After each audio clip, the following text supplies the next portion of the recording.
Hi everyone, आज के session में आप सभी का स्वागत है। वेलकम टू स्वरूप एकेडमी। आज की इस वीडियो में हम लोग जनरल पेपर जो है आपका पेपर 1 के अंतर्गत एक नया टॉपिक स्टार्ट करने वाले हैं और वह है आपका यूनिट 10 के अंतर्गत उच्च शिक्षा प्रणाली, हायर एजुकेशन सिस्टम, जो कि आपके एग्जाम के लिए इंपॉर्टेंट है। आपको बता दें, ये जो क्लास चल रहा है बिहार एलिजिबिलिटी टेस्ट बेट के लिए, इसके अलावा झारखंड एलिजिबिलिटी टेस्ट और यूजीसी नेट के लिए भी ये सिलेबस रहेगा आपका, और ये क्लासेस उनके लिए इंपॉर्टेंट है। तो चलिए आज का हम लोग सेशन जो है स्टार्ट करते हैं।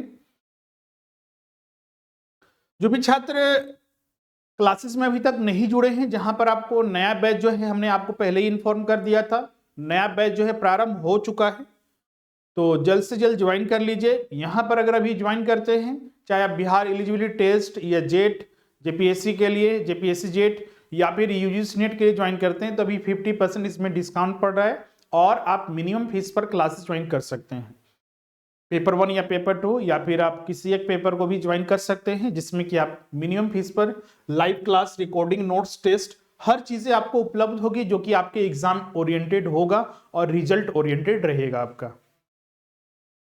ज्वाइन करने के लिए वही आप जो ये नंबर स्क्रीन पर दिख रहे हैं उसके पर कांटेक्ट करके भी एडमिशन ले सकते हैं, या फिर जो हमारा ऐप है स्वरूप लर्निंग ऐप, या फिर जो हमारा वेबसाइट है swaroopacademy.com, उस पर भी आप ज्वाइन कर सकते हैं।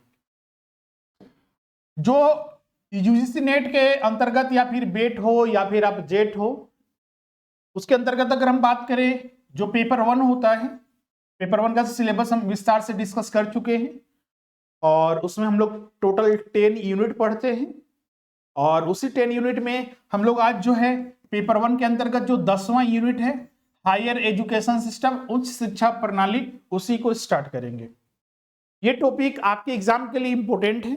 इसमें देखिएगा तो बहुत सारे सब टॉपिक है, जिसको हम लोग एक एक करके डिस्कस करेंगे, और इसमें करीब जो है आपका जो जितने भी टॉपिक्स होते हैं वो सारे डिस्कस करने के बाद एमसीक्यूज भी प्रैक्टिस हम लोग करेंगे, जो कि आपके एग्जाम ओरिएंटेड होगा। साथ ही पिछले साल के भी जो प्रश्न पूछे गए हैं, चाहे वो सेट एग्जाम हो, चाहे झारखंड का हो या फिर बिहार का हो या फिर यूजीसी नेट के द्वारा जो भी प्रश्न इसमें पूछे गए हैं, उन सभी को भी सॉल्व करेंगे, जिससे कि हमारा अच्छे से प्रैक्टिस हो सके और एग्जाम के लिए हम पूर्ण रूप से तैयार हो सके। अगर हम बात करें यूनिट 10 में, तो यूनिट 10 में जो हम लोग को टॉपिक पढ़ना है, आप यहाँ पर देख सकते हैं, आपको इन सारे टॉपिक को पढ़ना है। ध्यान रखिएगा, जो नोट्स हम लोग उपलब्ध कराएंगे, क्योंकि इसमें बहुत सारे छात्र जो है इंग्लिश मीडियम वाले, और जनरली तो इंस्ट्रक्शन वगैरह जो है आपका हिंदी इंग्लिश दोनों चलेगा। नोट्स आपको दोनों के लिए सेपरेट अलग अलग मिलेगा। आपको इंग्लिश का भी नोट्स आपको उपलब्ध होगा और हिंदी का भी, जो आपको सुविधा लगे, जो आपको पढ़कर आपको अच्छे से समझ सके, आप अपने सुविधा अनुसार उसको आप रीड कर सकते हैं। दोनों नोट्स आपको जो है कॉलम सेक्शन में उपलब्ध होगा। जो हमारा YouTube पर क्लासेस होगा, उसके लिए हम जो PDF जो उपलब्ध कराएंगे वो टेलीग्राम पर उपलब्ध होगा, वहां से आप डाउनलोड कर सकते हैं। अगर हम बात करें उच्च शिक्षा प्रणाली के अंतर्गत, तो उच्च शिक्षा प्रणाली के अंतर्गत जो हम लोग को मुख्य रूप से भारत में जो हायर एजुकेशन, उच्च शिक्षा से संबंधित प्रारंभ से लेकर अभी तक जो कार्य किए गए हैं और जो वर्तमान स्थिति है हायर एजुकेशन सिस्टम का, उसको हम लोग को समझना होता है। जैसे कि आज से अगर हम बात करें प्राचीन काल में, प्राचीन पद्धति क्या थी, आपको पता होगा कि उस समय जो था आपका गुरुकुल सिस्टम हुआ करता था, जिसको हम लोग वैदिक सिस्टम वगैरह के भी नाम से जानते हैं। उस समय जो विद्यार्थी थे गुरुकुल में जाते थे, वहीं पर शिक्षा ग्रहण करते थे, लेकिन वहां पर शिक्षा ग्रहण करना और प्रदान करना किसी खास एक वर्ग के लिए निश्चित था। जो ग्रहण करते थे वही आगे जाकर उसी को कैरी फॉरवर्ड करते थे, वही शिक्षा दूसरों को देते थे। इसके बाद देखिएगा फिर मध्यकाल में भी स्थितियां बदली, मुगल वगैरह आए, उन्होंने अपनी जो अरबिक जो शिक्षा प्रणाली है उसको लागू किया, मदरसा वगैरह स्थापित किए। तो पहले की जो गुरुकुल वगैरह चल रहे थे और जो भारत की जो अपनी गुरुकुल पद्धति थी, उसको नष्ट भी किया गया मुगलों के द्वारा, या फिर जो इस्लाम जो इन्होंने जहां भारत में जिन्होंने शासन किया था। इसके बाद अंग्रेज आए, उन्होंने भी बहुत सारे नियम वगैरह स्थापित किए। अभी देखिएगा तो आधुनिक जो शिक्षा प्रणाली है वो हम लोग जो देखते हैं वो अंग्रेजों की द्वारा जो प्रारंभ किया गया था वही हम लोग को देखने को मिलता है भारत में। जो आधुनिक शिक्षा प्रणाली है, जो मॉडर्न एजुकेशन सिस्टम भारत में है, समय समय पर विभिन्न कमेटियां बनी, आजादी से पहले बहुत सारी कमेटियां बनी, बहुत सारे आयोग बने थे और बहुत सारे अधिनियम और एक्ट के माध्यम से भी भारत में एजुकेशन सिस्टम कैसा हो, हायर एजुकेशन सिस्टम खासकर कैसा हो, उसके लिए बहुत सारे सिस्टम बनाए गए थे विभिन्न आयोग के द्वारा, जो रिकमेंडेशन जो किए गए थे। फिर आजादी के बाद भारत जब आजाद हुआ, अंग्रेजों से मुक्त हुआ, उसके बाद भारत सरकार जो है समय समय पर विभिन्न कमेटियां और आयोग के माध्यम से फिर यूजीसी की स्थापना, बहुत सारे कमीशन और अन्य बहुत सारे आयोग की स्थापना की गई, जो भारत में हायर एजुकेशन को और अन्य जो एजुकेशन सिस्टम है, प्रणाली है, उसको देखरेख करेंगे। इसके सारी चीजों को हम लोग यहाँ पढ़ने होते हैं। इसके अलावा इसमें देखिएगा तो आपका जितने भी अभी वर्तमान में प्रणाली चल रही है उसको हम लोग को ठीक से इसमें समझना पड़ता है। इसके बाद देखिएगा तो आपका यहाँ पर कुछ अन्य टॉपिक जो है आपका, जैसे कि आप यहाँ पर देख सकते हैं, ये सब तो हम डिस्कस कर चुके हैं। इसमें फिर आपका प्राच्य, पारंपरिक, गैर पारंपरिक जो अधिगम कार्यक्रम है, oriental, conventional and non conventional जो लर्निंग प्रोग्राम है इंडिया में, उन सभी को डिस्कस करना होता है। इसके अलावा तकनीकी और व्यावसायिक और कौशल आधारित शिक्षा। शिक्षा का उद्देश्य ये नहीं होना चाहिए कि सिर्फ गए डिग्री ले लिए बस हो गया मेरा काम। शिक्षा का उद्देश्य होना चाहिए स्किल बेस्ड। आज देखिए भारत में बेरोजगारी का सबसे बड़ा कारण ये भी माना जाता है, प्राइवेट सेक्टर में बहुत सारे लोगों को जॉब नहीं मिल पाता है, जबकि वो ग्रेजुएशन कर चुके हैं, पीजी कर चुके हैं, पीएचडी कर चुके हैं और वे बहुत सारे टेक्निकल कोर्सेज कर चुके हैं, लेकिन नहीं मिल पाता है। उसका कारण क्या है? तो भारत में स्किल बेस्ड जो होते हैं नॉलेज की कमी होती है। डिग्री तो बहुत सारे छात्रों के पास है, लेकिन सही से मतलब कि उनको जॉब नहीं मिल पाता है स्किल की कमी होने की वजह से। तो वही सब के बारे में हम लोग यहाँ पर स्टडी करना होता है। इसके अलावा मूल्य शिक्षा। शिक्षा का उद्देश्य जो होता है सिर्फ ये जॉब प्राप्त करना, पैसे कमाने नहीं होता, जीवन में सुधार, जो वैल्यू एजुकेशन है, हम अपना लाइफ को किस तरह से, पहले क्या स्थिति थी अब क्या स्थिति है, उसको चेंज करना, परिवर्तन करना, समाज किस तरह से परिवर्तित हो रहा है, डेवलपमेंट हो रहे हैं, जो अवधारणाएं पहले की थी, जो अंधविश्वास जैसे चीजों में बदलाव होना भी, जो महिला का जो शिक्षा की ओर अग्रसर होना भी, समाज में परिवर्तन होना भी, इन सभी चीजों को जो है इसमें शामिल किया जाता है। इसके अलावा पर्यावरणीय शिक्षा। आज देखिएगा तो पर्यावरण हमारे लिए, जैसे कि हमारे जीवन के लिए हमारा स्वास्थ्य, हमारा शरीर जितना इंपॉर्टेंट है, उसी तरह हम जिस क्षेत्र में रह रहे हैं, जिस पर्यावरण में रह रहे हैं, वो भी हमारे लिए इंपॉर्टेंट है। तो उसके बारे में ज्ञान होना जरूरी है कि आखिर हम अपने पर्यावरण को कैसे सही से रख सकते हैं। तो वही पर्यावरणीय जो इन्वायरमेंटल जो एजुकेशन है, उनके बारे में भी हम लोग को यहाँ पर पढ़ना है। इसके बाद देखिएगा तो एक इसमें इसी यूनिट में लास्ट एक टॉपिक है आपका, वह है आपका शासन और प्रशासन। इसमें मुख्य रूप से हम लोग जो है कॉन्स्टिट्यूशन के बारे में। अब देखिए ये सब टॉपिक यहाँ पर क्यों शामिल किया गया है? अगर आप एक लेक्चरर बनते हैं, पीएचडी करते हैं, आप टीचर बनेंगे, असिस्टेंट प्रोफेसर बनेंगे, तो आपको बहुत सारे जो नैतिक जिम्मेदारी है या फिर जो ज्ञान है वो आपके पास होना चाहिए। भारत का संविधान जो होता है, क्योंकि हमारा भारत जो है संविधान के आधार पर, कॉन्स्टिट्यूशन के आधार पर चल रहा है, क्या यहाँ पर शासन प्रणाली है, किस तरह से प्रशासन स्थापित है, उन सभी का भी ज्ञान होना शिक्षक को जरूरी है। इसीलिए देखिएगा तो यहाँ पर कॉन्स्टिट्यूशन को भी पढ़ने के लिए इस टॉपिक में शामिल किया गया है। तो आप यहाँ पर देख सकते हैं जो पॉलिसीज है, गवर्नेंस है, एडमिनिस्ट्रेशन है, उन सभी को मुख्य रूप से इसमें कॉन्स्टिट्यूशन और उससे जुड़ी जितने भी गवर्नमेंट की जो बहुत सारी विभिन्न पॉलिसीज हैं, जिसके आधार पर जो खासकर भारत सरकार की, उन सभी को इसमें हम लोग को पढ़ना होता है। हम लोग क्या करेंगे, एक एक करके सभी टॉपिक को यहाँ पर डिस्कस करेंगे। आज जो हम लोग इस यूनिट 10 में जो सब टॉपिक स्टार्ट करेंगे, आपका यहां से स्टार्ट करेंगे आपका उच्च अधिगम संस्थाएं और प्राचीन काल में भारत की जो शिक्षा पद्धति थी। हम लोग भारत में जो शिक्षा प्रणाली है उसको 3 स्तर पर डिस्कस करेंगे। पहला स्तर होगा आपका भारत में प्राचीन काल में, प्राचीन समय में जो शिक्षा पद्धति थी उनके बारे में विस्तार से चर्चा करेंगे। फिर दूसरा हम लोग मध्यकाल में भारत की जो शिक्षा प्रणाली थी कैसे थी, कौन कौन संस्थाएं थी। जैसे प्राचीन काल में आपने, मध्यकाल में आपने नाम सुना होगा नालंदा, तक्षशिला, इन सभी के, विक्रमशील, तो ये सब बहुत सारे संस्थाएं थी जिसका एक महत्वपूर्ण योगदान था। उस समय भी विश्व की सबसे अग्रणी संस्थाओं में इन्हें जाना जाता था। तो इन सब के बारे में अध्ययन करेंगे। उसके बाद फिर हम लोग आधुनिक शिक्षा प्रणाली, आधुनिक शिक्षा प्रणाली भी हम लोग 2 स्तर पर स्टडी करेंगे। एक आपका स्वतंत्रता पूर्व मतलब कि आपका इंडिया इंडिपेंडेंस होने से पहले क्या स्थिति थी और स्वतंत्रता के बाद, आफ्टर, बिफोर एंड आफ्टर। तो आप इसका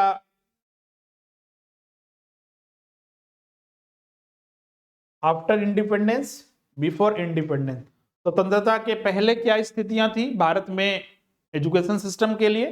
अंग्रेजों का मुख्य रूप से आधुनिक शिक्षा प्रणाली में मुख्य रोल था।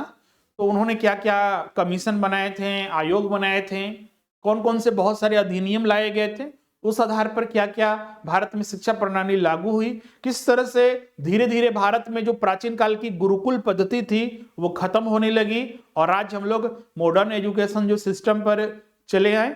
तो उन सभी को हम लोग एक एक करके डिस्कस करेंगे। उसके बाद स्वतंत्रता के बाद जो है, जैसे कि यूजीसी की स्थापना की गई, एनसीईआरटी और बहुत सारे आयोग और संस्थाएं स्थापित हुए, उन सभी का रोल, और भारत सरकार के द्वारा जो विभिन्न कमेटियां बनाई गई उनका क्या रिकमेंडेशन था और भारत सरकार ने उसे किस रूप में लागू किया उसको। इसके बाद फिर हम लोग जो न्यू एजुकेशन पॉलिसीज है खासकर 2020-21 में जो आई थी उन पर भी हम लोग विस्तार से चर्चा करेंगे एक एक करके। तो चलिए सबसे पहले हम लोग यहाँ पर प्राचीन भारत में जो शिक्षा प्रणाली थी, सिस्टम था, एजुकेशन सिस्टम, उसको हम लोग डिस्कस करते हैं एक एक करके। यहां तक किसी को कोई डाउट होगा तो आप पूछ लीजिएगा। यहां तक क्लियर है सभी को?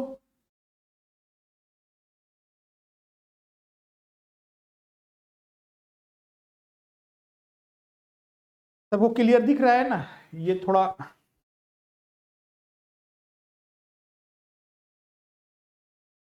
ओके।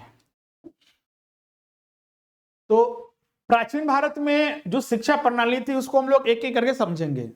सबसे पहले तो आज हम लोग जिस आधुनिक दौर में रहते हैं, तो आज देखिएगा तो बहुत सारी चीजें लिखित हैं इंटरनेट पर। आप कुछ भी, मतलब कि हम सोर्सेस के बारे में बात कर रहे हैं कि हमें हर समय के बारे में जानकारी कहां से मिलती है। तो आज अगर आधुनिक बात करें, जो वर्तमान में हम लोग जी रहे हैं, तो आज बहुत सारे सोर्सेस है, इंटरनेट है, बुक है, बहुत सारे सोर्सेस हैं। आप कहां से इकट्ठा करना चाहते हैं ये आप पर डिपेंड करता है। प्राचीन काल की बात करें तो सबसे पहले तो यह जानना होगा कि प्राचीन काल के बारे में हमें कहां कहां से ज्ञान प्राप्त होता है। तो अगर आप भारत का कुछ इतिहास वगैरह थोड़ा बहुत कहीं पढ़े होंगे या जनरल कंपटीशन का एग्जाम दिए होंगे तो आपने वहां पर पढ़ा होगा। तो प्राचीन भारत के जो बहुत सारे स्रोत होते हैं, जैसे कि बहुत सारे साहित्यिक स्रोत हैं, जैसे कि आपने वेद पुराण वगैरह के बारे में आपने सुना होगा, उनसे हमें जानकारी मिलती है। बहुत सारे जो बौद्ध ग्रंथ हैं, जैन ग्रंथ हैं, उनसे हमें प्राप्त होती है। बहुत सारे नॉन रिलीजियस बुक्स भी हैं जिससे कि हमें जानकारी प्राप्त होती है, जैसे कि अपने चाणक्य का अर्थशास्त्र के बारे में, मनुस्मृति के बारे में सुना होगा। तो इन सारे पुस्तकों से हमें क्या होता है कि प्राचीन काल में जो स्थितियां हैं उनके बारे में हमें पता चलता है। इसके बाद देखिएगा तो बहुत सारे विदेशी विवरण भी मिलते हैं। बहुत सारे दूसरे देश के लोग भारत भ्रमण करने आए थे, तो भारत में उन्होंने भ्रमण किया और अन्य अन्य जगह पर, तो उन्होंने भारत के बारे में अपने पुस्तकों में विवरण भी दिया। उस समय नालंदा, तक्षशिला, ये सारे विश्वविद्यालय प्रमुख थे जहां पर विदेशी छात्र भी शिक्षा ग्रहण करने आते थे, तो उनका एक मूल्य है। तो उसके आधार पर हमें जानकारी मिलती है। इसके अलावा पुरातत्विक विभाग भी इस पर काम करता है, जिसके आधार पर हमें प्राचीन भारत के बारे में जानकारी मिलती है। तो ये चीजें हमें, अब ये सब यहाँ जरूरी क्यों है, क्योंकि हम ये जानना चाहते हैं कि प्राचीन काल में शिक्षा की पद्धति कैसी थी, तो उसके बारे में कुछ लिखित या फिर कुछ प्रमाणिक हमें मिलना चाहिए, तब हमें पता चल सकता है। तो वो हम लोग सोर्सेस यहाँ पर देखेंगे कि उसका सोर्सेस क्या है। इसके अलावा प्राचीन भारत में जो महिला के शिक्षा के लिए क्या प्रावधान थे, क्या आज के दौर के जैसा क्या महिलाओं को शिक्षा के में छूट थी, क्या महिलाओं का योगदान था, इन सभी के बारे में देखेंगे। इसके अलावा वहां शिक्षा किस तरह से दी जाती थी। आपने वर्ण व्यवस्था सुना होगा। वर्ण व्यवस्था प्रारंभ में जो वेद वगैरह में बताया गया है या फिर जो साहित्यिक ग्रंथों में, उसमें बताया गया था कि प्रारंभ में वर्ण व्यवस्था जो थी, जो बंटवारा किया गया था, जैसे आज देखिएगा अलग अलग धर्म जाति में लोग बटे हुए हैं, तो पहले ऐसा नहीं था। पहले वर्ण व्यवस्था थी। प्रारंभ में तो वर्ण व्यवस्था जो था वो कर्म के आधार पर था, जो जैसा काम करेगा उसके आधार पर उस वर्ण में उनको शामिल किया जाएगा, जिसमें कि आपका क्षत्रिय थे, ब्राह्मण थे, शूद्र थे और वैश्य थे। अलग अलग काम के आधार पर उनको बांटा गया था।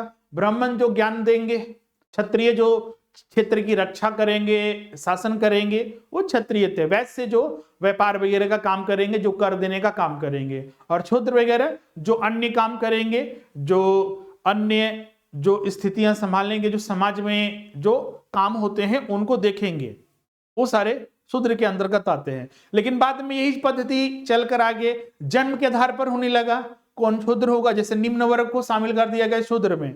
तुम शूद्र जाति मतलब कि परिवार में जन्म लिया है तो शूद्र ही होगा। अगर मतलब बढ़ई के बेटा है तो बढ़ई तुम काम करेगा, तुम क्षत्रिय या वैश्य या फिर अन्य ब्राह्मण वगैरह काम नहीं कर सकता है। बाद में समाज में परिवर्तन हुआ था। तो ये धीरे धीरे पद्धति चेंज होती है। अब यहाँ पर देखिएगा तो हम शिक्षा की बात कर रहे हैं। तो शिक्षा, जैसा कि प्राचीन काल में ये सिस्टम था कि जो शिक्षा ग्रहण करेगा या प्रदान करेगा कर्म के आधार पर, वो ब्राह्मण वर्ण में शामिल होगा। लेकिन बाद में ये धीरे धीरे समाज में परिवर्तन हुआ। उत्तर वैदिक काल तक आते आते, ये वैदिक काल एक समय था जैसे कि आज हम लोग 21वीं सदी में जी रहे हैं, तो उसी तरह उस समय ये कालखंड बांटा गया था प्राचीन इतिहास को समझने के लिए। तो वहां पर जन्म के आधार पर तय होने लगा कि ब्राह्मण कौन होगा, तो वहां पर सीमित हो गया। मतलब कि ब्राह्मण परिवार में जो जन्म लिया है वही सिर्फ शिक्षा ग्रहण करेगा और प्रदान करेगा। पहले क्या था, कर्म के आधार पर था। तो जो मान लीजिए बढ़ई का काम करता था तो वो शूद्र हुआ कर्म के आधार पर। उसका पुत्र अगर मान लीजिए वो ज्ञान देने लगा या ज्ञान प्राप्त किया तो वो ब्राह्मण होना चाहिए कर्म के आधार पर, बिल्कुल होगा। लेकिन बाद में यही चलकर जो है ये जन्म के आधार पर आपका कि अगर बढ़ई के बेटा है तो बढ़ई का काम करेगा। तो ये पद्धति जो है बाद में भारतीय समाज में लागू हुई। तो मतलब कि यहाँ पर निश्चित हो गया कि जो एजुकेशन देने का काम करेगा, जो शिक्षा देने का काम करेगा, वो सिर्फ ब्राह्मण परिवार, यही वर्ण व्यवस्था में जो है बदलाव हुआ। तो ये हम लोग को जानकारी मिलती है जो साहित्यिक ग्रंथ है उससे। अब सवाल होता है कि जो ये शिक्षा दी जाती थी वो किस तरह से दी जाती थी। तो वहां पर आज के जैसा सिस्टम नहीं था। उस समय क्या था कि जो जिनको भी शिक्षा ग्रहण करनी होती थी वो उस क्षेत्र में, मतलब कि जो गुरु होते थे उनके पास वो जाते थे और शिक्षा ग्रहण करते थे। इसी को कहा गया गुरुकुल पद्धति प्रणाली या गुरुकुल सिस्टम, जिसको हम लोग वैदिक शिक्षा प्रणाली भी कहते हैं, वैदिक एजुकेशन सिस्टम भी कहते हैं। एग्जाम में ये पूछा जा सकता है, तो इसको ध्यान में रखिएगा। क्लियर है? यही सोर्सेज देखिए जो हमने अभी डिस्कस किया, ये सारे नोट्स में आपको हिंदी में एक साइड मिलेंगे, आपको इंग्लिश में एक साइड मिलेंगे। आपको यहाँ सारा चीज डिस्कस किया हुआ है। जैसे हमें ये आपको बताया गया है कि हमें जो प्राचीन काल में शिक्षा के बारे में या फिर प्राचीन समय के बारे में हमें कहाँ से जानकारी मिलती है, उनके बारे में ये है। क्लियर है? आपने रामायण महाभारत वगैरह जो सीरीज वगैरह आती है उसमें भी देखा होगा कि किस तरह से उसमें शिक्षा दी जाती थी। वो उसमें एक काल्पनिक रूप में दिखाया गया है, वो चीजें भी हम लोग को देखने को मिलता है। इसके अलावा देखिएगा तो जो वैदिक शिक्षा जो दी जाती थी, मतलब कि प्राचीन काल में जो शिक्षा दी जाती थी, अब आपके मन में सवाल उठेगा। आज देखिएगा तो अलग अलग लैंग्वेजेस हैं। उस समय भी थे, लैंग्वेज अलग अलग थे, लेकिन हम प्राचीन भारत की बात करते हैं तो उस समय जो शिक्षा दी जाती थी संस्कृत में दी जाती थी, या फिर जो वैदिक शिक्षा गुरुकुल में जो शिक्षा दी जाती थी वो संस्कृत में, या फिर जो स्थानीय भाषा प्राकृत भाषा थी उसी भाषा में जो है शिक्षा दी जाती थी। छात्रों को क्या होता था, श्रुति मतलब सुनना पड़ता, सुनते थे और स्मृति याद करके रूप में उन्हें पढ़ाया जाता था। क्योंकि यह माना जाता था कि उनकी यह पद्धति आने वाली पीढ़ियों के लिए ज्ञान के संरक्षण को सुनिश्चित करेगा। मतलब कि जिनको शिक्षा दी जाएगी वो संरक्षण करेगा और आने वाली पीढ़ी को फिर वही शिक्षा देगा। ये चीजें प्राचीन काल में निश्चित थी। इसके अलावा वैदिक काल के दौरान शिष्य गुरुकुल में जाते थे, जो शिक्षा प्राप्त करने हेतु औपचारिक संस्थाएं थी जहां शिष्य शिक्षा प्राप्त करने के लिए वहीं रहते थे। पहले ऐसा कॉलेज या यूनिवर्सिटी आज के जैसा नहीं हुआ करता था। उस समय हाँ बाद में तक्षशिला वगैरह नालंदा वगैरह बने थे, जहां पर एक आज की जैसा एक संस्था बना दिया गया, जहां पर देश भर से दुनिया भर से छात्र आएंगे, वहीं पर अपना रिसर्च करेंगे, जो भी काम करना है, और वहीं पर रह के सब पढ़ाई वगैरह करेंगे। लेकिन प्रारंभ में प्राचीन काल में ऐसा नहीं था। औपचारिक रूप से संस्थाएं बनाई गई थी, जो गुरु परिवार वगैरह होता था, जो अपने यहाँ छात्रों को बुलाता था, उनको शिक्षा देता था, ये पद्धति चलती थी। प्राचीन शिक्षा प्रणाली का मुख्य उद्देश्य क्या था? तो मुख्य उद्देश्य था प्राचीन भारतीय संस्कृति को संरक्षित और संचारित करना था। शिक्षा की गुरुकुल प्रणाली में शिष्यों में लड़के या पुरुषों की प्रमुखता थी। अब देखिएगा, तो अभी हमने थोड़ी देर पहले आपको बताया था, एक चीज यहां पर देख लीजिए कि जो प्राचीन भारत का जो शिक्षा का मुख्य उद्देश्य था, भारतीय संस्कृति को संरक्षित करना और संचारित करना और उसे आगे बढ़ाना। अब प्राचीन काल में जो शिक्षा दी जाती थी उसमें क्या जो लड़का या लड़की में भेद होता था? तो ज्यादातर जो शिक्षा ग्रहण करने वाले थे उस समय पुरुष वर्ग ही थे, मेल कैंडिडेट थे, ज्यादातर उन्हीं को शिक्षा दी जाती थी। फीमेल कैंडिडेट न के बराबर या बहुत कम थे। क्लियर है? ध्यान रखिएगा, जो हमें प्राचीन इतिहास से पता चलता है, भारत के इतिहास से, प्रारंभ में जैसे वैदिक सभ्यता जब प्रारंभ हुआ था, बोलिएगा वैदिक सभ्यता ये कब आई थी? तो आपने हड़प्पा सभ्यता सुना होगा, जो हमारे इतिहासकार ने बांटा है जो इतिहास को, प्राचीन इतिहास को, उसमें हड़प्पा सभ्यता पहले विकसित हुई थी और उसके बाद वैदिक सभ्यता। तो ये वैदिक सभ्यता जो विकसित हुई थी उसको भी दो कालखंडों में बांटा जाए, प्रारंभ का और फिर उत्तर वैदिक काल। प्रारंभ में जो वैदिक सभ्यता थी उसमें महिलाओं को शिक्षा ग्रहण करने की अनुमति थी, जो शिक्षा ग्रहण करने थे वो कर सकते हैं, लेकिन उत्तर वैदिक काल तक आते आते जब वर्ण व्यवस्था जन्म के आधार पर हो गया तो वहां पर बहुत सारे लिमिटेशंस लगाए गए, खासकर महिला शिक्षा पर। उनको समिति में घुसना नहीं है, आना नहीं है, शिक्षा ग्रहण से संबंधित जो है उन पर पाबंदी लगाई गई थी। क्लियर है? तो ये पुरुष वर्ग तक ही जो है सीमित था। यद्यपि लड़कियों के लिए शिक्षा की व्यवस्था थी जो प्रारंभ में, किंतु लड़कियों के इस काल में विद्यालय या गुरुकुल की संख्या बहुत कम थी। शिक्षा की यह प्रणाली किसी भी उच्च अधिकारी के हस्तक्षेप से स्वतंत्र थी। कोई वहां पर अधिकारी जो है हस्तक्षेप नहीं कर सकता था, जो गुरु परिवार था वही शिक्षा देता था। क्लियर है? और गुरु अब अपने आधार पर किसको शिक्षा देना चाहता है, किसको नहीं देना चाहता है, वो भी तय गुरु ही करते थे। क्लियर है? इन गुरुकुलों को सहयोग या अनुदान लोगों से विद्यादान। अब ये गुरुकुल कैसे चलते थे? अभी देखिएगा तो हमारे कॉलेजेस, यूनिवर्सिटीज, स्कूल जो चलते हैं, तो अगर प्राइवेट स्कूल वगैरह, कॉलेज वगैरह हैं तो छात्र उनको फीस देते थे और फीस देते हैं अभी वर्तमान में, और उस आधार पर शिक्षकों को सैलरी मिलती है, बिल्डिंग बनाए जाते हैं, फिर उसमें कामकाज वगैरह किए जाते हैं, छात्र जो फीस देते हैं। बहुत सारे गवर्नमेंट है, गवर्नमेंट एडेड है, तो वो क्या होता है कि उनको गवर्नमेंट जो है फंड देती है और उसी फंड से वो चलते हैं। छात्रों से जो है न के बराबर या फिर बहुत ही कम या फिर नहीं भी लेते हैं फीस वगैरह, जो गवर्नमेंट जो संस्थाएं होते हैं। प्राचीन काल में क्या था? तो प्राचीन काल में जो था गुरु परिवार होते थे, जहां पर छात्र जाकर जो है शिक्षा ग्रहण करते थे। तो पहले क्या होता था कि आज के जैसा तो नहीं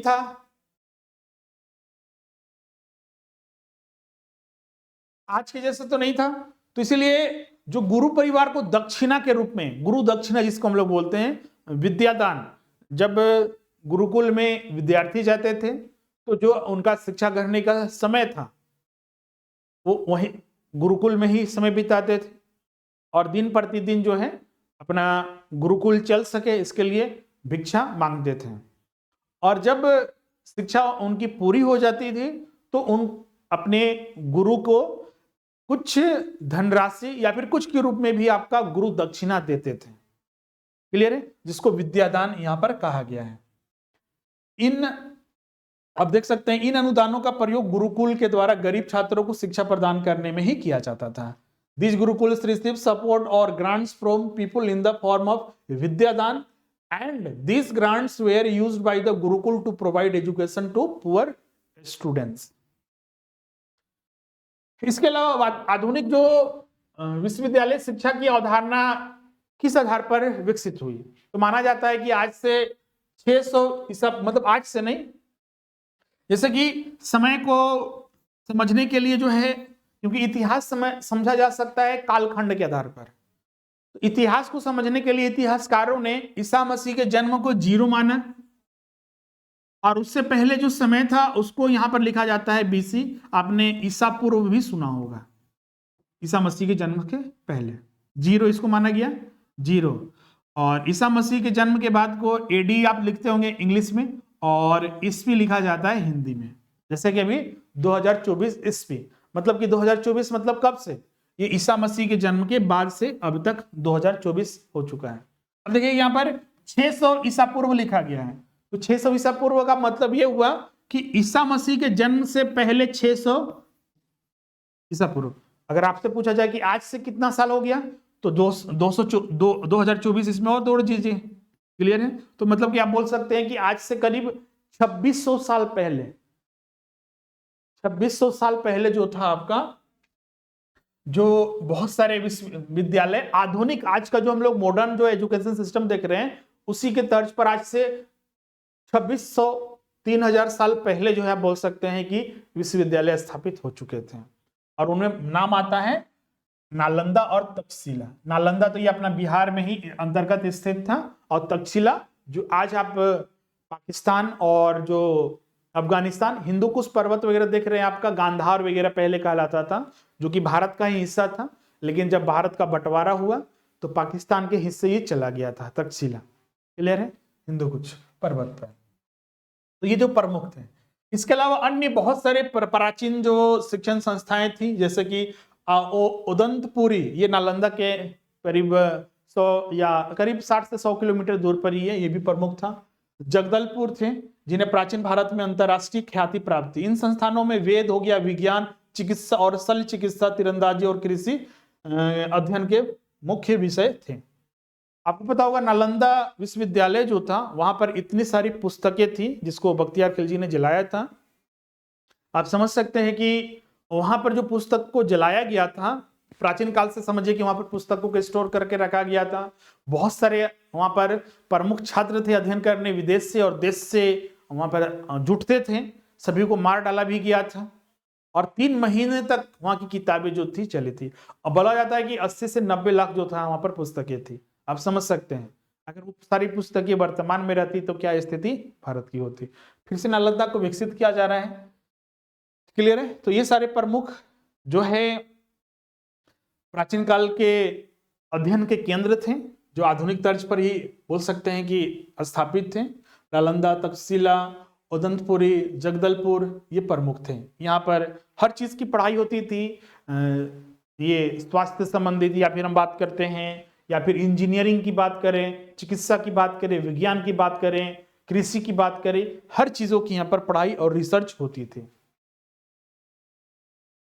इसके अलावा 700 ईसा पूर्व में पूर्वोत्तर भारत में बनारस एक महत्वपूर्ण शिक्षा का केंद्र बन गया था। बनारस आज देखिएगा तो बनारस हिंदू यूनिवर्सिटी देश के प्रमुख संस्थानों, शिक्षण संस्थानों में से एक माना जाता है। तो इसकी अलग जो है बनारस में जो जग चुकी थी, बोल सकते हैं 700 ईसा पूर्व, आज से मतलब बोल सकते हैं कि करीब 2700-2800 साल पहले ही सही बनारस जो है शिक्षा का प्रमुख केंद्र के रूप में रहा है उत्तर, पूर्वी और पश्चिमी भारत में, क्लियर है। यहाँ पर मुख्य रूप से ज्यादातर जो है वैदिक शिक्षा वगैरह, जो पारंपरिक जो शिक्षा थी वो दी जाती थी। वर्तमान में यह संस्थान छात्रों के बीच बनारस हिंदू विश्वविद्यालय के नाम से जाना जाता है, जो कि आप इनका नाम जो प्रमुख आईआईटी का ही दर्जा इसके प्राप्त है, क्लियर है। तो ये प्राचीन भारत में जो शिक्षा पद्धति थी, शिक्षण संस्थान थे, किस तरह से शिक्षा दी जाती थी, जो ग्रांट्स वगैरह, पैसे वगैरह किस तरह से गुरुकुल चलते थे, महिलाओं की स्थिति, उन सभी पर, और हमें प्राचीन शिक्षा प्रणाली के बारे में कहां से प्राप्त होता है, कहां से जानकारियां, उन सभी के बारे में हमने विस्तार से चर्चा कर लिया है। यहां तक किसी को कोई डाउट है तो पूछ लीजिएगा।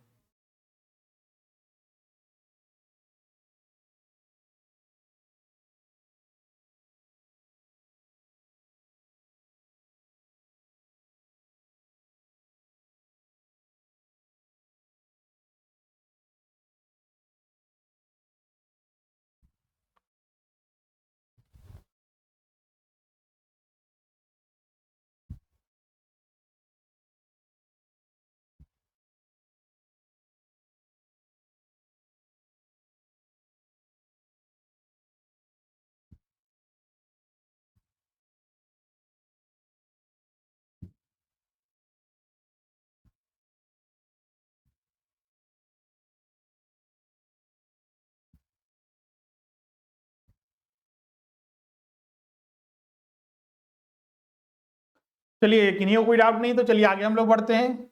मध्यकाल में जो भारत में शिक्षा प्रणाली थी, इसको हम लोग समझते हैं। भारत में मध्यकाल तक आते आते जो है बहुत सारे राष्ट्रीय क्षेत्रीय परिवर्तन हो रहे थे। खासकर जो शासन प्रणाली थी वो बदलती है, नए नए शासक उभरे, बहुत सारे क्षेत्रीय शासक जो थे स्थापित हुए थे। अपने प्राचीन काल में आपने सुना होगा मौर्य वंश के बारे में, महान सम्राट अशोक, जो कि बोल सकते हैं कि एक बहुत ही विशाल भूखंड, आज का जो म्यांमार बर्मा है वहां से लेकर अफगानिस्तान तक पूरे क्षेत्र पर उन्होंने शासन किया। धीरे धीरे जो है भारत जो है सिकुड़ता गया। क्लियर है? मध्यकाल तक आते आते जो है ये आज का जो पाकिस्तान से लेकर आप बोल सकते हैं आज का जो बांग्लादेश है वहां तक सीमित हो गया। तो जैसे जैसे शासन प्रणाली चेंज होती है, शिक्षा और समाज की स्थितियां भी बदलती हैं। बहुत सारे क्षेत्रीय शासक भी उभरे थे अलग अलग क्षेत्रों में, और शिक्षा का प्रसार बहुत सारे अपने पद्धति के आधार पर उन्होंने किया। कोई यहाँ पर समरूपता नहीं थी। अब जैसे देखिएगा तो दक्षिण भारत में आपने बहुत सारे जो शासकों के बारे में सुना होगा, चोल वगैरह, पांडे वगैरह जो हैं प्रमुख थे, चेर वगैरह जो थे वो अपने शासन पद्धति चलाते थे और शिक्षा के प्रणाली का अलग जला करते थे। तो विभिन्न राजवंशों ने शिक्षा, कला और साहित्य को उन्होंने बढ़ावा दिया था स्थानीय स्तर पर। अगर हम बात करें तो मध्यकाल तक आते आते बहुत सारे प्रमुख क्षेत्रीय संस्थान भी, उस समय तो बहुत सारे जो विद्या मतलब कि मंदिर वगैरह जो या धार्मिक स्थल थे वहीं पर शिक्षा वगैरह प्रदान वगैरह किया भी जाता था।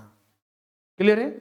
और इस पर सबसे ज्यादा प्रतिघात विदेशी आक्रमणकारियों ने किया, चाहे वो यूनानी हो, अरबी हो, मुगल हो, जितने भी जो मुसलमान खासकर आक्रमणकारी हुए मध्यकाल में, उन्होंने इन्हीं को नष्ट किया। अब सारनाथ 17 बार आक्रमण किया गया, उसको नष्ट किया गया, लूटा गया, फिर भी आज सारनाथ की स्थिति आप देख सकते हैं क्या स्थिति है।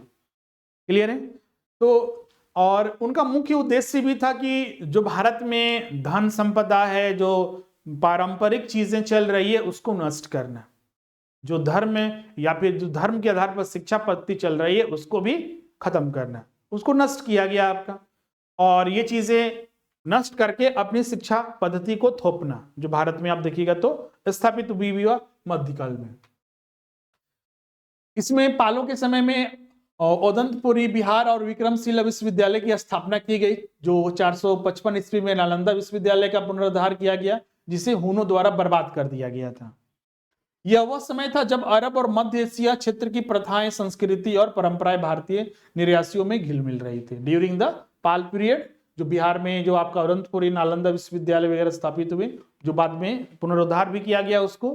क्लियर है? इसी काल में जो है लगभग 1000 ईसा पूर्व में मोहम्मद गजनी तथा 1175 ईस्वी में मोहम्मद गौरी का भारत में आगमन हुआ तथा हिंदुओं और बौद्ध शिक्षा केंद्रों को क्षति पहुंचाएगी, उनको नष्ट किया गया। क्योंकि उस समय तक मतलब कि जब तक मुगल या फिर जो मुसलमान आक्रमणकारी भारत नहीं आए थे तब तक यहाँ पर देखिएगा तो प्रमुख 3 धर्म प्रमुख थे। एक आपका जैन धर्म, बौद्ध धर्म और हिंदू धर्म, जो पहले सनातनी था। हिंदू धर्म जो सनातनी धर्म था वो तो प्रारंभ से ही, प्राचीन काल से ही चलती आई। इसका प्रारंभ ही बोल सकते हैं कि पता नहीं है किसी को कि कब से सनातन धर्म जो है प्रारंभ हुआ था। बौद्ध धर्म जो खासकर जो है भगवान बुद्ध के द्वारा, और जैन धर्म जो है महावीर याद करते हुए उनको आगे काल में बढ़ाया गया था।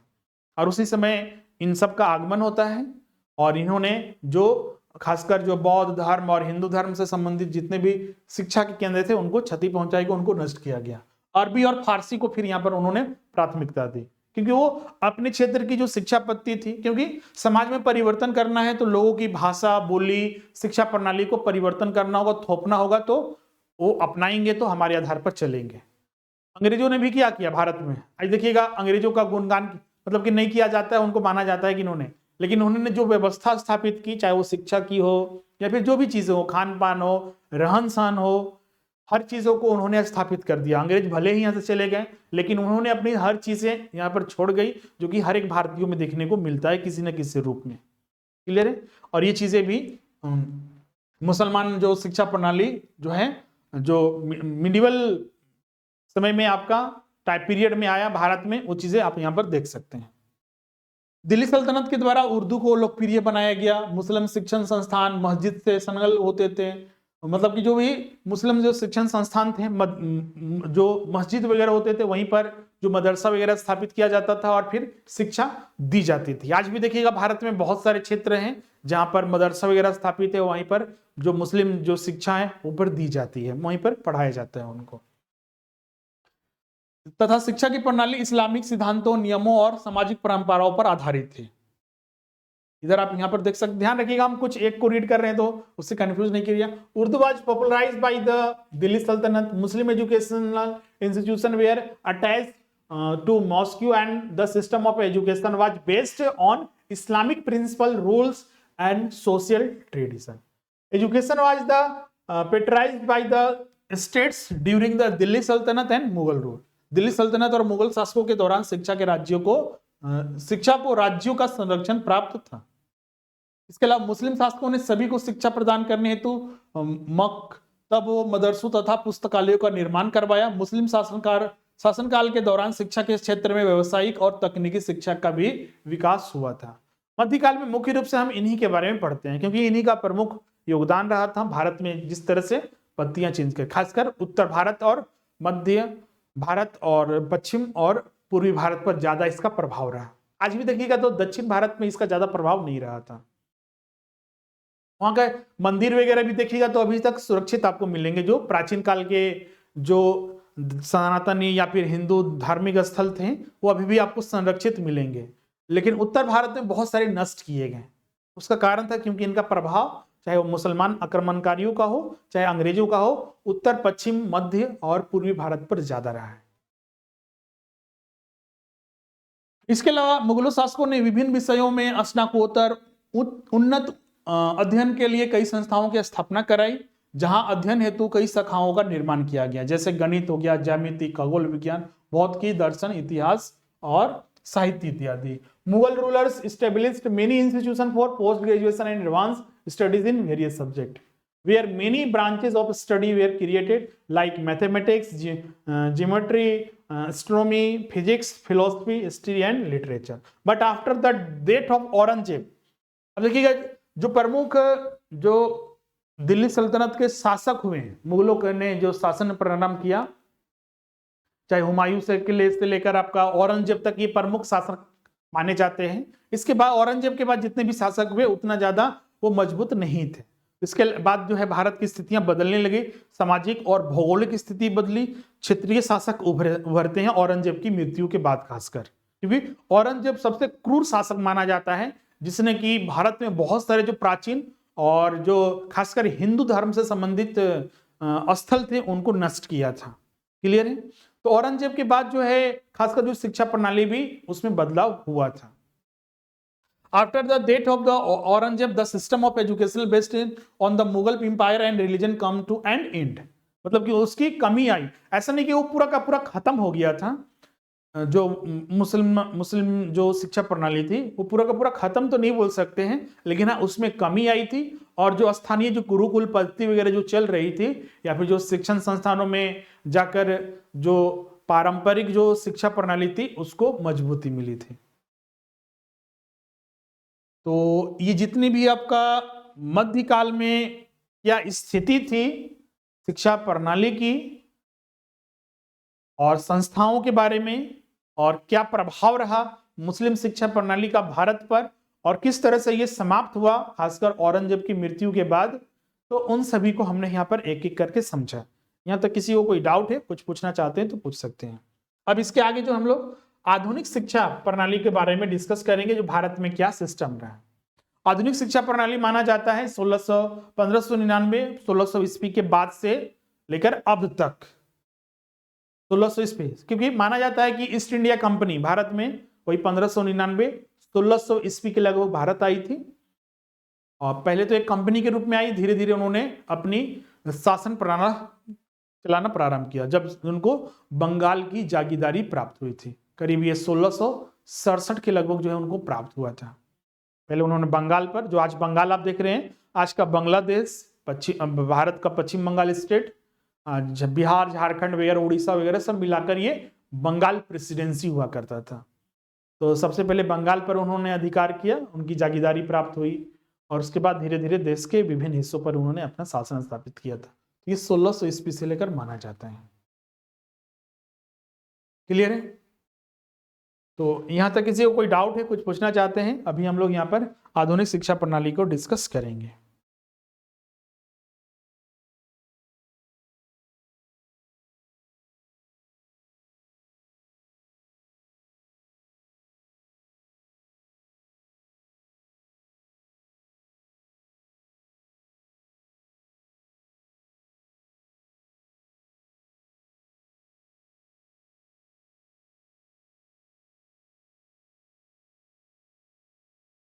ओके, किसी का कोई डाउट नहीं है तो चलिए आगे हम लोग बढ़ते हैं। जैसा कि हमने बताया कि अंग्रेजों का प्रवेश जो हुआ ईस्ट इंडिया कंपनी के माध्यम से भारत में 1600 ईस्वी के से, तो उसके बाद भारत की जो स्थितियां बदली, हर चीज में परिवर्तन हुआ, और शिक्षा के क्षेत्र में भी बहुत सारे परिवर्तन हुए। बहुत सारे नए नए शिक्षण संस्थान स्थापित किए गए। जो अंग्रेजों की अपने यहाँ की जो शिक्षा पद्धति थी वो भारत में लागू की गई, जो धीरे धीरे हम लोग को भारत में देखने को मिलता है। मतलब 1800 तक आते आते बोल सकते हैं कि भारत में जो शिक्षा प्रणाली थी पूर्ण तरह से अंग्रेजों की जो शिक्षा प्रणाली थी वही भारत में लागू हो गई, और भारत के अधिकतर जो अध्ययन करने वाले छात्र थे इन्हीं पर निर्भर हो गए। भारत में अंग्रेजी उच्चतर शिक्षण संस्थानों की शुरुआत कलकत्ता में 1817 ईस्वी में हुई। हिंदू कॉलेज की स्थापना यहाँ के साथ शुरू होती है। हिंदू कॉलेज की स्थापना कलकत्ता में 1870 एडी ईस्वी में की गई थी। वायसराय लॉर्ड मैकाले की अनुशंसा, जो अंग्रेज एक पदाधिकारी था, वायसराय जो एक तरह से वहां पर पोस्ट था भारत में, जो अंग्रेजों ने शासन प्रारंभ किया था, वायसराय, गवर्नर, सब पोस्ट वगैरह होते थे, चांसलर वगैरह, तो उसी तरह एक वायसराय थे। लॉर्ड मैकाले की अनुशंसा के आधार पर 1857 ईस्वी में लंदन विश्वविद्यालय के तर्ज पर जो है कलकत्ता, मुंबई और मद्रास में विश्वविद्यालय की स्थापना की गई। क्लियर है? तो बोल सकते हैं कि पूर्ण तरह से अब धीरे धीरे 18वीं मतलब शताब्दी के बाद 19वीं शताब्दी से करीब बोल सकते हैं कि पूर्ण तरह से जो आधुनिक शिक्षा पद्धति है अंग्रेजों ने भारत में लागू कर दी, जो इन विश्वविद्यालयों की स्थापना के साथ ही प्रारंभ हो गया। फिर 1918 में हैदराबाद के निजाम ने उस्मानिया विश्वविद्यालय की स्थापना की, जिसमें कि उच्च शिक्षा का माध्यम उर्दू को बनाया गया था। क्लियर है? तो ये सारी चीजें आप ध्यान में रखिएगा। कलकत्ता, मुंबई और मद्रास में यूनिवर्सिटीज स्थापित हुई 1857 ईस्वी में। फिर आपका मतलब कि 1857 के बाद लंदन यूनिवर्सिटी के तर्ज पर ये सब स्थापित हुए थे। इसके बाद फिर 1913-1921 के मध्य जो है 6 आवासीय शिक्षण समन्वित विश्वविद्यालयों की स्थापना की गई, तथा 1920 में सर सैयद अहमद खान ने अलीगढ़ मुस्लिम यूनिवर्सिटी की स्थापना की गई। एग्जाम में ये सब पूछा जाता है, ध्यान रखिए एग्जाम में यहां से किस तरह से प्रश्न आते हैं। एक साइड यूनिवर्सिटी का नाम रहेगा और एक साइड आपका ईस्वी रहेगा, आपको मिलान करना रहता है। स्टेटमेंट में अगर प्रश्न आएंगे तो स्टेटमेंट में हो सकता है कि आपका दे देगा कि हाँ कि सर सैयद अहमद के द्वारा अलीगढ़ मुस्लिम यूनिवर्सिटी की स्थापना की गई।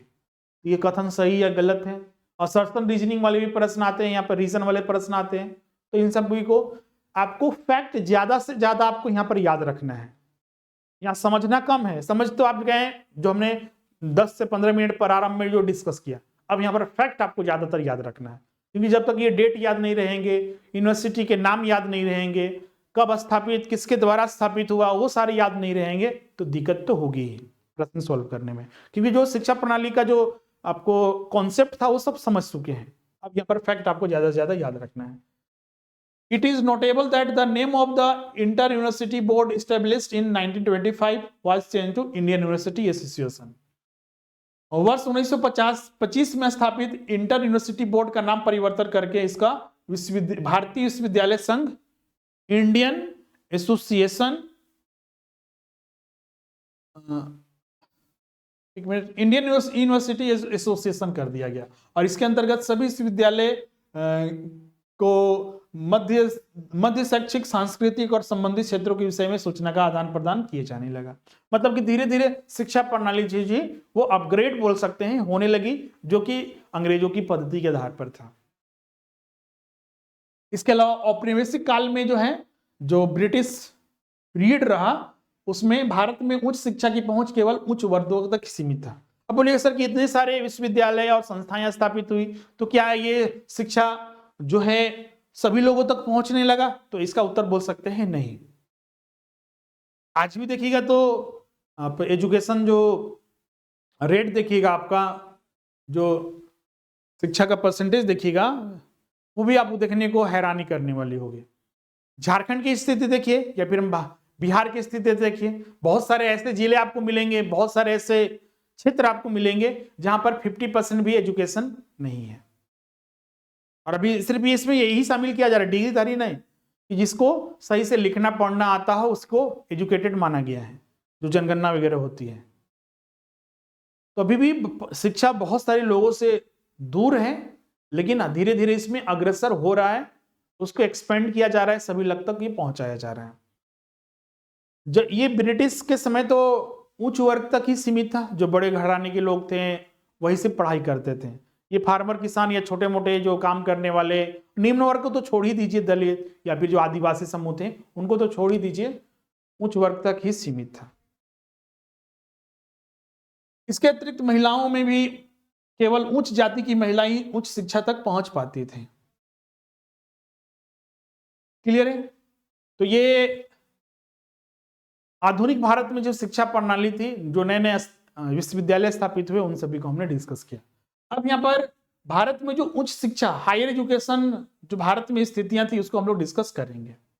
क्लियर है? The socio historical journey of higher education in India developed under different periods. Ancient period मतलब कि एजुकेशन तो सभी स्तरों पर की जा रही थी, प्राथमिक से लेकर आपका उच्च स्तर तक। हम लोग यहाँ पर ध्यान रखिए, ज्यादातर मेरा फोकस, हम लोग का जो फोकस है सिलेबस के अकॉर्डिंग हायर एजुकेशन पर। तो हमने देखा एंशिएंट पीरियड में भी हायर एजुकेशन के लिए नालंदा, तक्षशिला, विक्रमशील, तो बहुत सारे विश्वविद्यालय स्थापित हुए जहां पर हायर एजुकेशन दिया जाता था। मध्यकाल में भी बहुत सारे स्थापित हुए, पोस्ट ग्रेजुएशन से डिग्री तक देखा गया तो आपको वो सब स्थापित हो चुके थे। फिर मॉडर्न पीरियड में भी आपका अंग्रेजों ने भी बहुत सारे विश्वविद्यालय स्थापित किए जिसके आधार पर हायर एजुकेशन दिया जाता था। हाँ, तब तक बोल सकते हैं कि ज्यादातर जो है उच्च वर्गों तक ही सीमित रहा मध्यकाल तक। तो इसकी नींव बोल सकते हैं कि प्राचीन काल से ही डल चुकी थी उच्च शिक्षा के लिए। क्लियर है? हायर एजुकेशन, अब सबसे पहले यह समझना होगा कि हायर एजुकेशन का मीनिंग क्या है।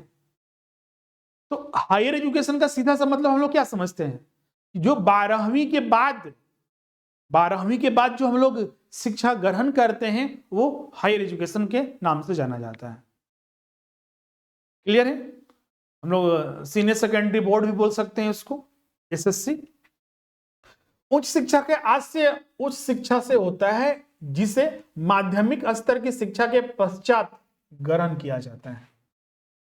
Higher education means education which is taken after secondary level education, 12th के बाद जो हम लोग ग्रहण करते हैं। यह शिक्षा औपचारिक शिक्षा का एक वैकल्पिक अंतिम चरण होता है जो माध्यमिक शिक्षा पूरी होने के पश्चात प्रारंभ होता है। इसीलिए इसे तृतीय शिक्षा, टर्सरी एजुकेशन या तृतीय स्तर, टर्सरी लेवल का शिक्षा भी कहा जाता है। क्लियर है? Secondary education called tertiary education या थर्ड लेवल एजुकेशन, अंतिम चरण होता है शिक्षा ग्रहण करने का।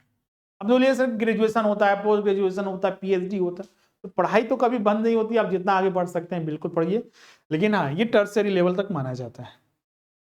उस शिक्षा के अंतर्गत सामान्य हो गया, व्यवसायिक हो गया, तकनीकी शिक्षा को शामिल किया जाता है। क्योंकि हमारे यहाँ देखिएगा तो 12th तक हर चीज पढ़ाया जाता है। अलग अलग देश में अलग अलग पद्धतियां हैं, जैसे कि आपने जापान में कभी सुना होगा कि प्रारंभ से ही स्किल उनको जनरेट, अगर कोई छात्र को मैथ में रुचि है तो सिर्फ उसको मैथ ही पढ़ाया जाता है, साइंस का है तो साइंस ही, अगर व्यवसायिक कॉमर्स में जाना चाहता है तो कॉमर्स ही शुरू से ही। लेकिन भारत में ऐसा नहीं है, 12th तक हर चीज हर छात्र को पढ़ना होता है। न्यू एजुकेशन जो पॉलिसी आई है उसमें बहुत सारी चीजों को चेंज किया जा रहा है, लेकिन अभी भी वही है। ग्रेजुएशन से तय होता है कि आप किस फील्ड में जाना चाहते हैं। आप ह्यूमैनिटी के सेक्टर में, कॉमर्स के सेक्टर में जाना चाहते हैं, साइंस के, मेडिकल के, तो ये सब तय होता है 12th के बाद, किस फील्ड में आप स्किल अपना बढ़ाना चाहते हैं, ग्रेजुएशन से तय होता है। इसीलिए इसको अंतिम चरण का शिक्षा कहा जाता है, अंतिम, थर्ड लेवल एजुकेशन। क्लियर है? क्यों? क्योंकि इसी के बाद हमारा तय होता है कि हमारा फ्यूचर किस चीज पर टिका है। अभी भी देखिएगा तो पता चलता है कि जो आर्ट्स पढ़ाने वाला है वो कोई मतलब कि जॉब कर रहा है, आईएएस बन रहा है। तो ये क्योंकि बाद में देखिएगा तो जब गवर्नमेंट जो वैकेंसी आती है उसमें आपको कुछ ऐसे भी पोस्ट होते हैं जिसमें जनरल सभी को बुलाया जाता है, कि जो ग्रेजुएशन किया हुआ है सब फॉर्म भर सकते हैं, जैसे यूपीएससी का निकलता है। अगर टीचर आपको बनना है लेकिन वहां पर स्पेशलाइजेशन चाहिए, किस आधार पर? तो आपका ग्रेजुएशन में कौन सब्जेक्ट था? अभी देखिए आप असिस्टेंट प्रोफेसर बनना चाहते हैं तो पीजी में आपका कौन सब्जेक्ट है? स्पेशलाइजेशन चाहिए, आपका किस चीज में स्पेशलाइजेशन है? ये सब तय होता है आपका उच्च शिक्षा में। क्लियर है? हाई एजुकेशन में जनरल, वोकेशनल, टेक्निकल एजुकेशन आप क्या प्राप्त करना चाहते हैं, किस चीज में आप स्किल प्राप्त करना चाहते हैं, are included under higher education. This type of education is provided by universities, vocational colleges and technology institutions. Bharat में बहुत सारे हैं, मेडिकल कॉलेजेस हैं, डेंटल कॉलेजेस हैं, तो मेडिकल के अंतर्गत ही आएगा। इंजीनियरिंग कॉलेजेस हैं, इसके अलावा आपका मैनेजमेंट के कॉलेजेस हैं, व्यवसायिक जो वोकेशनल वगैरह, टेक्निकल वगैरह बहुत सारे कॉलेजेस होते हैं। आप जिस फील्ड में जाना चाहते हैं उस आधार पर आप अपना हायर एजुकेशन जो है प्राप्त कर सकते हैं। क्लियर है? अब देखिएगा तो हमारे यहाँ देखिएगा तो पहले होता था भारत सरकार, गवर्नमेंट ऑफ इंडिया के अंतर्गत MHRD,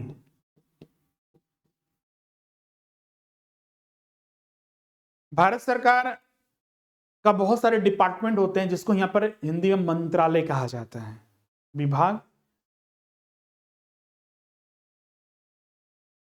इंग्लिश में मिनिस्ट्री। उसी में एक मिनिस्ट्री था MHRD, human resource management, ministry of human and research development, इसको हिंदी में बोलते हैं मानव संसाधन विकास मंत्रालय। अब इसको बाद में देखिएगा तो जब ये नई सरकार बनी थी इसको बदलकर जो है शिक्षा मंत्रालय नाम रखा गया है, एजुकेशन मिनिस्ट्री। इसके द्वारा भी डिफाइन किया गया कि उच्च शिक्षा 12वीं या फिर 12 वर्ष स्कूल शिक्षा ग्रहण करने के बाद, जैसे कि देखिएगा एक बच्चा एडमिशन लेता है तो 12वीं तक अपना मतलब पहले क्लास से, आज देखिएगा तो बच्चा का एडमिशन तो यूकेजी, एलकेजी, बहुत सारे केजी होता है, उसके बाद फिर पहला क्लास में पहुंचता है। लेकिन जो पद्धति है उसके अनुसार अगर हम बात करें तो पहले क्लास से लेकर 12 वर्षों तक एक स्कूल में वो रहता है, तो 12 वर्ष के बाद फिर वो कॉलेज में जाता है। तो इसी को कहा गया है कि 12 साल स्कूल में रहने के बाद जो छात्र शिक्षा ग्रहण करते हैं उसी को हायर एजुकेशन कहा गया है। क्लियर है? ये MHRD के द्वारा, मानव संसाधन विकास मंत्रालय के द्वारा, ह्यूमन रिसोर्स डेवलपमेंट मिनिस्ट्री के द्वारा जो है डिफाइन किया गया है। पूर्वकालिक शिक्षा कोर्स की न्यूनतम अवधि 9 माह होनी चाहिए। शिक्षा ग्रहण उच्च शिक्षा 10 वर्ष की स्कूल की शिक्षा और न्यूनतम 3 वर्ष की अवधि का शिक्षण कोर्स होता है। इस चीज को डिफाइन किया गया है। अब देखिए उच्च शिक्षा के उद्देश्य क्या होते हैं।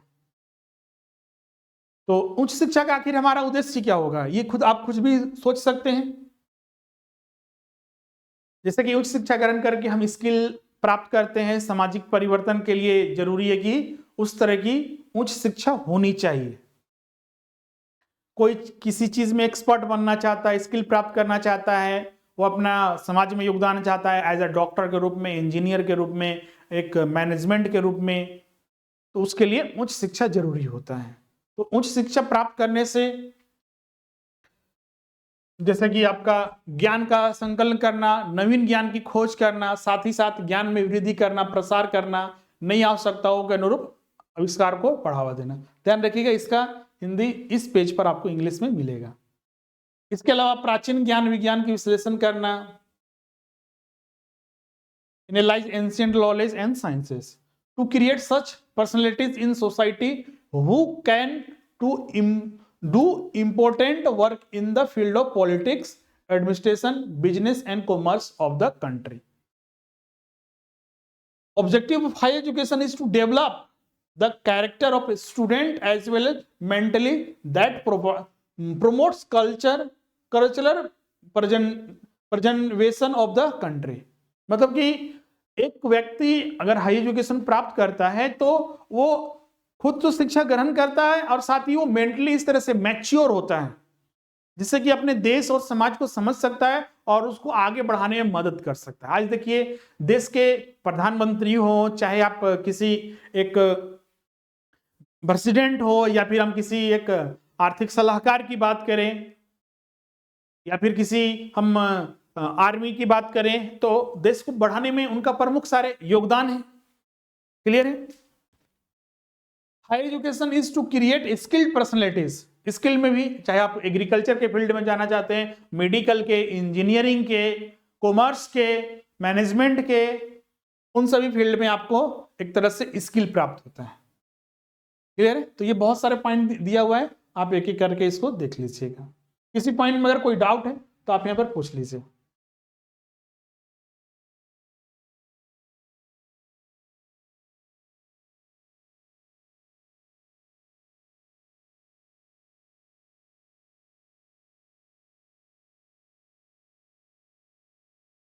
अब आते हैं उस शिक्षा का महत्व और इसकी आवश्यकता क्या है। अभी कुछ पॉइंट बताएं तो उसी से मिलता जुलता इसमें बहुत सारे मिलेंगे। देखिएगा, तो पहला पॉइंट है, उच्च शिक्षा विभिन्न विषयों ज्ञान विज्ञान के क्षेत्र में उच्च ज्ञान प्रदान करने के साथ साथ आविष्कार योग्य बनाती है। रिसर्चर, इसका इंग्लिश है higher education makes student capable in of invention along with providing them with advanced knowledge in various subject field of knowledge and sciences। हर चीज में मतलब कि हमें ज्ञान बढ़ाने में, एक्सपेंड करने में हमें मदद करता है हायर एजुकेशन। जो हम 12वीं तक या फिर जो 10th तक हम लोग ये सोचते हैं कि ऐसा हो सकता है, पता चलता है कि हायर एजुकेशन तक आते आते वो चीजें तो पहले ही इन्वेंट हो सकी है, उस पर रिसर्च हो चुका है, खोज हो चुकी है, बहुत सारे कार्य हो चुके हैं, वो बहुत आगे बढ़ चुका है। तो हमारे लिमिटेशंस को भी एक्सपेंड करता है। हम जो सोचते हैं उससे आगे हमके और सोचने पर मजबूर करता है। ये वही है हायर एजुकेशन, नॉलेज को बढ़ाने का काम करता है। Higher education creates expert in the society in various subject such as religion, philosophy, knowledge, science, law, teaching, बहुत सारी चीजों में। क्लियर है? Efficient and comprehensive leadership in student, higher education ही वो डेवलप करता है। Student gain knowledge of national and international subjects, higher education में ही हमें प्राप्त होता है। Narrow minded ends in a person receiving higher education, जो छोटी छोटी सोच होती है वो भी खत्म करता है higher education he.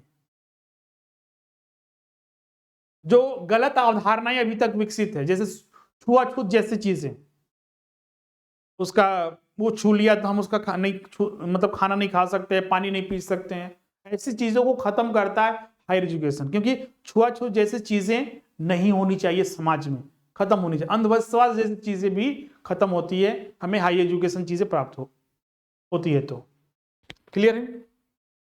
Higher education promote the development of human resources in any nation and contributes to the all round development of the nation, सभी क्षेत्रों में। क्योंकि हर तरह से जो छात्र होते हैं शिक्षा ग्रहण करते हैं, हर एक फील्ड में, जो लॉ में कोई डॉक्टर बन रहा है, कोई सीए बन रहा है, कोई चार्टेड अकाउंटेंट, कोई सीएस बन रहा है, ऑफिसर बन रहा है, तो हर तरह से कंट्रीब्यूट होता है, देश को कंट्रीब्यूट होता है और हर तरह से डेवलपमेंट होने में मदद मिलती है। ये सारे पॉइंट जो है इंग्लिश में और इसका हिंदी में, सभी को इसको देखिएगा। चहुमुखी हिंदी में बोलते हैं राष्ट्र के चहुमुखी विकास में, ऑल राउंडेड, हर तरह से उसको मदद मिलती है डेवलपमेंट होने में। क्लियर है? तो यहां तक हमने डिस्कस कर लिया है। तो अभी तक देखिएगा तो यूनिट 10 में क्या क्या हम लोग को पढ़ना है वो सारे हमने डिस्कस किया। फिर हमने किस तरह से हायर एजुकेशन को मतलब भारत में शिक्षा प्रणाली को उसको हमने समझा, प्राचीन भारत में, मध्यकाल भारत में और आधुनिक भारत में। फिर उसके बाद उच्च शिक्षा क्या होती है उसका मीनिंग हमने समझा, हर चीजों को हमने समझा कि आखिर हायर एजुकेशन का क्या मतलब है, फिर हायर एजुकेशन का ऑब्जेक्टिव, फिर हायर एजुकेशन का जो नीड्स है, आवश्यकता है, क्या आखिर जरूरत है, हायर एजुकेशन हमें आखिर क्यों जरूरी है ये भी हमें पता होना चाहिए, उन सभी को हमने डिस्कस किया। अब हायर एजुकेशन की स्थिति स्वतंत्रता के पहले और स्वतंत्रता के बाद हम लोग डिस्कस करेंगे, लेकिन इसको हम लोग जो डिस्कस करेंगे नेक्स्ट क्लास में डिस्कस करेंगे। यहां तक किसी को कोई डाउट है, कुछ पूछना चाहते हैं तो आप यहां पर पूछ सकते हैं। तो अगले क्लास में भी सारी चीजें आपको उपलब्ध कराई जाएगी। इसका नोट जो है, जो यूट्यूब पर क्लास होगा उसका PDF आपको टेलीग्राम पर मिलेगा, और जो क्लासेस पेड बैच में चल रहे हैं तो उसका आपको एप्लीकेशन पर ही, जो स्वरूप लर्निंग ऐप है उसी में आपको सारी चीजें मिलेंगी, class, notes, test, recording batch, सारी चीजें। और क्लास के एंड में आपको इन्फॉर्म कर दे, जो छात्र क्लासेस नहीं ज्वाइन किए हैं, क्लासेस इसी तरह से आपको हर एक टॉपिक का इन डेप्थ नॉलेज, क्योंकि अभी जो एग्जामिनेशन चाहे वो बेट का हो, जेट का हो, नेट का हो, सभी में देखिएगा तो इन डेप्थ नॉलेज चाहिए। कंपटीशन बढ़ चुका है, लाखों स्टूडेंट फॉर्म भर रहे हैं, हर कोई चाहता है कि हम हायर जो एजुकेशन के लिए कॉलेज या यूनिवर्सिटीज या फिर अन्य जगह पर अपना योगदान दें। तो हर कोई PG वगैरह करता है तो कंपटीशन वहां पर बढ़ता है, क्योंकि इसके लिए मिनिमम क्वालिफिकेशन PG है। तो इससे अगर आपको निकलना है तो इन डेप्थ नॉलेज आपको, अगर सभी से आगे निकलना है तो नॉलेज चाहिए। और इसी तरह आपको हर टॉपिक का नॉलेज रखना है, हर चीज आपको पढ़ाई जाएगी। तो जो छात्र बिहार पात्रता परीक्षा के लिए क्लास ज्वाइन करना चाहते हैं तो जल्द से जल्द ज्वाइन कर लीजिए इस नंबर पर कांटेक्ट करके, या फिर जो हमारा ऐप है स्वरूप लर्निंग ऐप, उस पर भी कांटेक्ट मतलब कि डाउनलोड करके वेबसाइट के माध्यम से क्लासेस ज्वाइन कर सकते हैं। कॉल या व्हाट्सअप कर दीजिए। इसके अलावा अभी ज्वाइन कीजिएगा तो अभी बहुत ही कम फीस में आप ज्वाइन कर सकते हैं। देख सकते हैं जो बेट के लिए मात्र, जो दोनों पेपर के लिए है मात्र 5,600, पेपर 2 के लिए मात्र लेते हैं तो 4,200, और पेपर 1 के लिए 2,700, मतलब 50% से के लगभग जो आपको यहाँ पर डिस्काउंट मिल रहा है। इसके अलावा झारखंड में असिस्टेंट प्रोफेसर बनने के लिए जो झारखंड एलिजिबिलिटी टेस्ट होगा उसके लिए भी मिनिमम फीस पर 50% डिस्काउंट पर आप यहाँ पर ज्वाइन कर सकते हैं। UGC नेट के लिए जिसका नोटिफिकेशन आ चुका है उसके लिए भी अगर आप बैच ज्वाइन करना चाहते हैं तो बिल्कुल आप ज्वाइन कर लीजिए, मिनिमम फीस पर आप सारी क्लासेस कर सकते हैं। आप बोलिए सर कि सबके लिए अलग अलग बैच लेना है, बिल्कुल नहीं, आपको एक बैच आप ले लीजिए, आपके लिए वो पर्याप्त रहेगा। आप उसमें सारी चीजें आपकी तैयारी हो जाएगी अच्छे से, और एग्जाम के अकॉर्डिंग सारी चीजें कंप्लीट कराई जाएगी, सारी चीजें उपलब्ध होंगी, नोट्स टेस्ट भी आपको दिया जाएगा, आपको कहीं से कोई बुक लेने की जरूरत नहीं पड़ेगी, सब चीज आपको कंप्लीट कराया जाएगा। तो आज के लिए बस इतना ही, मिलते हैं हम नेक्स्ट सेशन में। Thank you very much.